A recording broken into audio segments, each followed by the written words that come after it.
Subscribe कीजिए हमारे channel science fact mania को और दबाइए इस घंटे को ताकि आपसे हमारी एक भी वीडियो मिस ना हो पाए। हेलो गाइस, कैसे हैं आप लोग। स्वागत है आपका हमारे चैनल साइंस फैक्ट मेनिया में। और गाइस, जैसा कि आप जानते हैं कि हम सब ने बचपन में स्कूल में पढ़ा है कि अर्थ एक अकेला प्लैनेट है जिस पर लाइफ पाई जाती है। लेकिन गाइस, क्या आपने कभी सोचा है कि ये फैक्ट सच है कि झूठ है? क्योंकि जैसा कि आप जानते हैं कि यूनिवर्स बहुत ही बड़ा है और अब तक हमने इस यूनिवर्स का 1% पार्ट तक कवर नहीं किया है।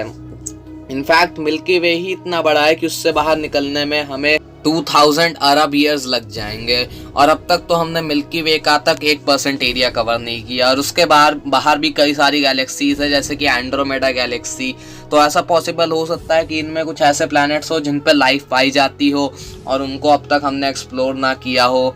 और ऐसा भी पॉसिबल हो सकता है कि हमारे मिल्की वे गैलेक्सी में ही और ऐसे प्लैनेट्स हो जिन पे लाइफ पाई जाती हो पर अब तक हमने उन्हें एक्सप्लोर ना किया हो, क्योंकि हमारी गैलेक्सी ही बहुत बड़ी है। या फिर इवन ये तक पॉसिबल हो सकता है कि हमारे सोलर सिस्टम में जिन प्लैनेट्स को हमने अब तक एक्सप्लोर नहीं किया उन पे एलियंस पाए जाते हों, जैसे कि नेपच्यून या यूरेनस। लेकिन वो हमसे काफ़ी अलग होंगे, इतना तो श्योर है। उनकी टेक्नोलॉजी भी हमसे काफ़ी अच्छी होगी। और एक और चीज़ गाइस, नासा के द्वारा की गई 2011 में एक रिसर्च के अकॉर्डिंग उन्हें कई सारे ऐसे प्लैनेट्स मिले थे जिन पे लाइफ थी तो नहीं, पर वहाँ पे लाइफ बसाना पॉसिबल था। और उन्हें कई सारे स्पेस में मिस्टीरियस ऑब्जेक्ट्स तक मिले थे। और अभी तो आप ये तक सुन रहे होंगे कि कुछ सालों बाद मार्स पे लाइफ बसाई जा सकती है। तो इससे ये तो कंफर्म हो जाता है कि और ऐसे प्लैनेट्स एग्जिस्ट कर सकते हैं जिन पे लाइफ हो, पर हमने उनको एक्सप्लोर अब तक ना किया हो और फ्यूचर में हम उन्हें ढूंढे। और ऐसा भी पॉसिबल हो सकता है कि उन पे और प्राणी पाए जाते हो जिनको एलियंस बोलते हैं। और कई लोगों का तो ये तक मानना है कि एलियंस अर्थ पर कई बार आ चुके हैं, तभी अर्थ पे कई बार हमें मिस्टीरियस टाइप के क्रीचर्स कैमरा पे मिले हैं या फिर स्पेस में अनडिफाइंड फ्लाइंग ऑब्जेक्ट्स या फिर अजीब से स्पेसक्राफ्ट दिखाई दिए हैं आसमान में, और वो असल में एलियंस ही थे जो कि अर्थ पे आए थे। लेकिन इससे ये प्रूव होता है कि उनकी टेक्नोलॉजी हमसे बहुत ज़्यादा एडवांस है और वो भी हमसे काफ़ी ज़्यादा इवॉल्व्ड है, तभी वो इतनी आसानी से हमारे पास पहुंच गए और वो हम उनके पास नहीं पहुंच पाए। तो आज हम ऐसे ही 5 इंसिडेंट्स के बारे में बात करने वाले हैं जब एलियंस को या फिर यूएफओस को कैमरे पे देखा गया और कई लोगों ने उनको विटनेस तक किया और उन्हें देखने का दावा किया। लेकिन उन सबसे पहले गाइस, अगर आपने अब तक हमारे चैनल साइंस फैक्ट मेनिया को सब्सक्राइब नहीं किया है तो प्लीज़ सब्सक्राइब कर लीजिए। मैं ऐसे ही साइंस और फैक्ट से रिलेटेड वीडियोस लाता रहता हूँ। चलिए फाइनली अब इस वीडियो को शुरू करते हैं। Number 5, New Jersey UFO sighting. दोस्तों, वैसे तो कार या बाइक चलाते वक्त हमारा ध्यान हमेशा रोड में होता है, लेकिन जुलाई 14, 2001 को कुछ ऐसा हुआ जिसकी वजह से सारे ड्राइवर्स का ध्यान रोड से हट के आसमान पे आ गया, क्योंकि उस दिन आसमान में एक अजीब सा यूएफओ साइटिंग और एक अजीब सा लाइट सोर्स दिखाई दिया था जो कि एक स्पेस क्राफ्ट जैसा दिखाई दे रहा था।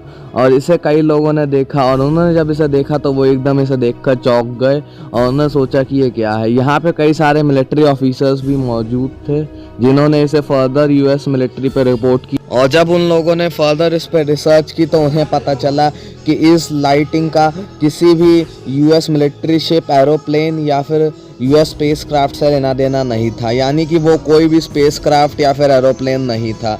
ये कुछ मिस्टीरियस ऑब्जेक्ट था जो कि एक अननोन ऑब्जेक्ट था और लोगों ने यही कंक्लूड किया कि ये किसी एलियन साइटिंग है और ये एक यूएफओ है। और इसी के साथ इस केस का एंड हो गया। Number 4, diamond shaped UFO. Guys, 1990 में 2 हाइकर्स ने हिस्ट्री बना दी जब उन्होंने एक डायमंड शेप्ड यूएफओ की फ़ोटो खींची स्कॉटलैंड के एक पहाड़ के ऊपर। और उन्होंने एक क्लेम किया था कि उन्होंने देखा था कि स्काई में एक यूएफओ टाइप का कुछ उड़ रहा था जो कि डायमंड शेप का था, तभी उन्होंने फ़ोटो खींच ली उसकी। और इसके बाद इस पर बहुत रिसर्च हुई।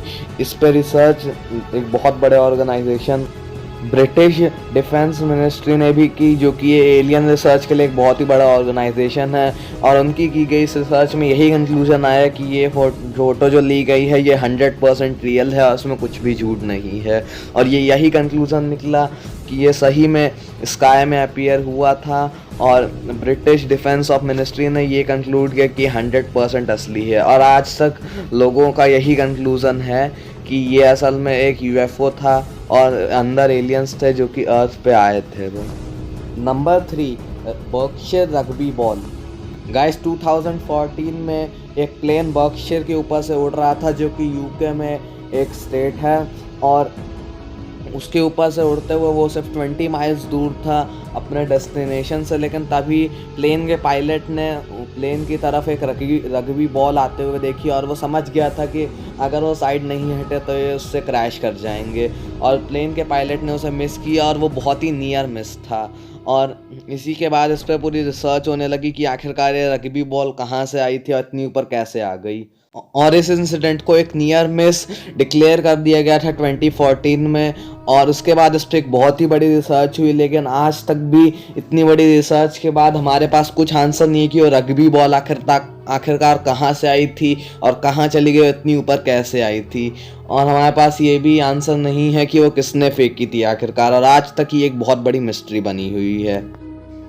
नंबर 2, यूएस नेटमिट्स यूएफओ इंसिडेंट।